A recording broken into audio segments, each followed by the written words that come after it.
Hare Krishna.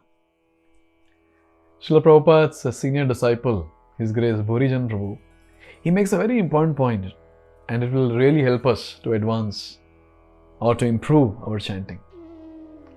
So normally what happens in chanting, we get distracted and then we're not able to chant. We're not able to hear. We might be chanting, but we might not be able to hear. And our absorption might be in something else. So Prabhuji makes a very important point, and he says, keep the goal simple. What should be the goal? The goal is, if I'm able to hear one mantra, one Hare Krishna Mahamantra properly, I'm successful. My Japa session is successful. Normally we target, I want to hear all 108 times. Oh, I wasted those rounds. Oh, now I'll do those rounds better. But what about the current one? What about the current one? Therefore, this thinking about the past rounds and thinking about the future rounds. Oh, past rounds I couldn't do properly, 3 rounds wasted. Oh, future rounds I'll do properly. But what about the current round? Therefore, current round, not even current round, the current beat that we are chanting, we should tell ourselves, if I'm able to hear this one mantra that I'm chanting, if I'm able to hear it properly, I'm successful.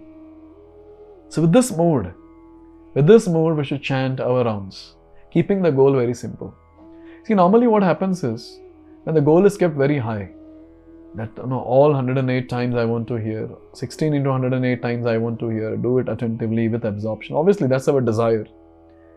But it's very important and it's a need to trick the mind. And what is that trick all about? When we keep the goal very high, the mind will pull us down. Will distract us here and there.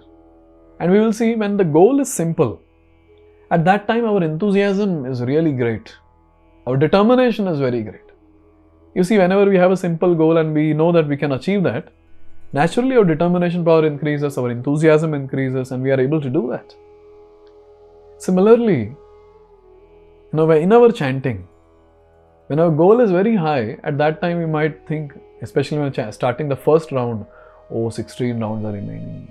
Yesterday I didn't do properly. I don't know if today I'll be able to do properly.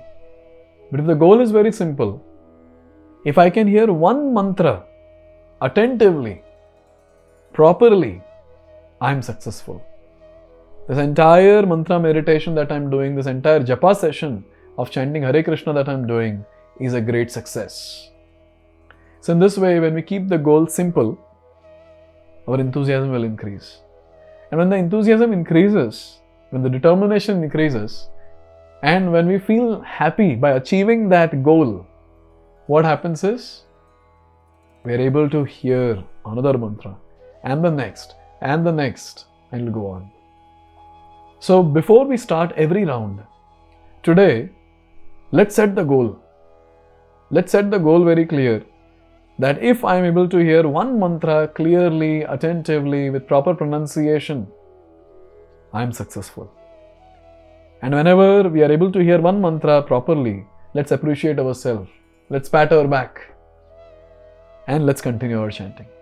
So every round, now we should do this. Every round we should reset the goal and keep the goal simple. And we keep doing this. And obviously, we pray to Krishna that, oh Lord, without your mercy, even the simple goal is very difficult to achieve. Please shower your mercy onto me. So 2 things.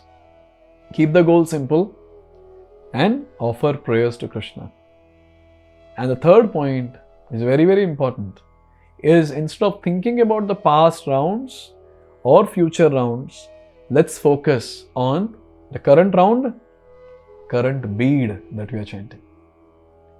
So let's begin our chanting and try our best by praying to Krishna to achieve this simple goal of hearing one mantra attentively. Hare Krishna.